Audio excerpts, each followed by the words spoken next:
Yeah, and I mean, that's why it's I was just a fact. that's why I was keeping my live streaming. Like when I played Last of Us, I played half of it on air, but I did it over on Twitch.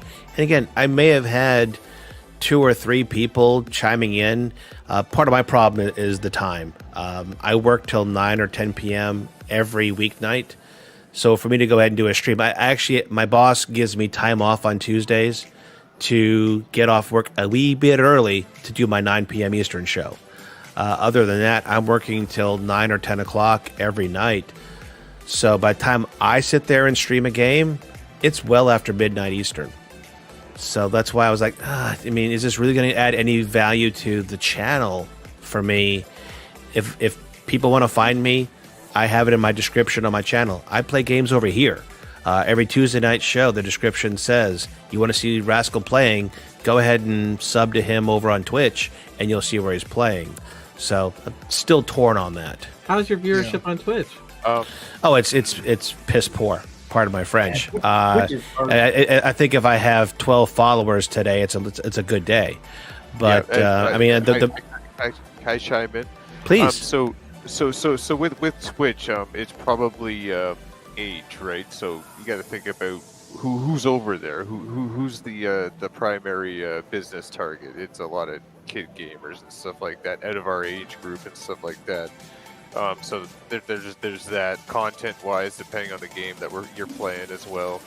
And it's similar over on YouTube, and I find thumbnails are a big thing. You gotta have good thumbnails. Yep. Sometimes, you gotta title your video appropriately, so it can be searched, and it pops up. Timing is another thing too. Trying to be the first one out there. And scheduling. Get the views. Yeah, the scheduling. That's the thing. Now with me, when I do my streams, I just pop in and I do live stream because it's less hassle because I can stream directly to YouTube. I just stream, and go through OBS, throw my things up there that I want to do, and then when I'm done, just hit end stream. I'm done. Walk away. Very streamlined. I can just do it at my leisure. Well, see, I've got OBS set up for both. I can literally, I've got different configurations that I can just walk in there.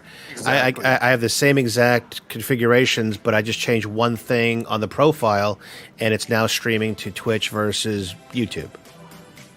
Yeah, and I just find YouTube. I think it's a broader audience because YouTube, I think, has a further reach than Twitch would. I was thinking the same thing. I find that my spontaneous, because again, if I start playing a game to stream, it is spontaneous. It's not pre-planned. I don't have some schedule like a lot of these Twitch people go and say, oh yeah, you'll see me at 3 p.m. on this day doing that. At 7 p.m. on this day, I do this. On 8 o'clock on this day.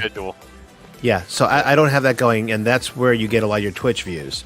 But once you get that rolling, then it steamrolls, it snowballs itself, it gets bigger. But I find that my gaming is totally spontaneous. And sometimes, again, if I'm gaming, sometimes I just want to sit on the couch and play the Xbox. Other times, I'll sit there and play the Xbox here on the computer screens and stream it. But it's not a pre-planned decision like my Tuesday night show is. I don't have a thumbnail ready for it. I've got probably about 8 thumbnails I have for the games I'm playing currently that I'll throw up quickly into Twitch. Yeah. But, I'm thinking maybe I'll throw it on the YouTube channel. Again, from what I hear, though, that kind of hurts, and this is behind the scenes, everybody, that kind of hurts the algorithms, is what I understand. Too much live versus not enough pre-recorded content tends to hurt the algorithms. At least that's what the big boys tell me. My algorithms are still going up. I know I'm not going viral, mind you, but I'm always in a positive direction with my watch time hours and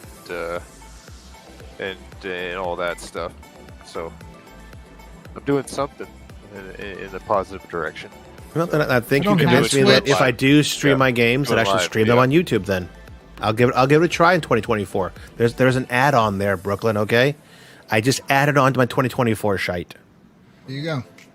Yeah, because the views come after. Sometimes I don't get like a lot of people watching live. Maybe a handful, if that. But I get the views afterwards. After I'm done, people will be searching for it, depending on how I title it, put hashtags, whatever.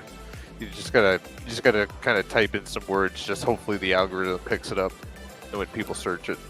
See, yeah, and again, my problem is the time. I'm an East Coast person that works on West Coast time. West Coast time. So my day is 1 p.m. until 10 p.m. unless I get off a little bit early.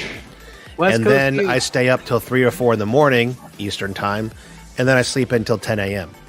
So that's my day. My clock stays on Pacific time, and everybody else has to just deal with the fact that I don't live here. I live in California, but I'm physically here. Yeah. That's basically your audience right when you go live. Yeah. The West Coast. Yeah. Time zone. All right, everybody. I think we covered some great topics tonight to close out 2023. I'm really looking forward to 2024 and everything, all of you here on the panel is going to bring to YouTube. I know for a fact I watch everybody's stuff. Every one of you on the panel, I don't miss anything that you put out. Everybody is putting out something different.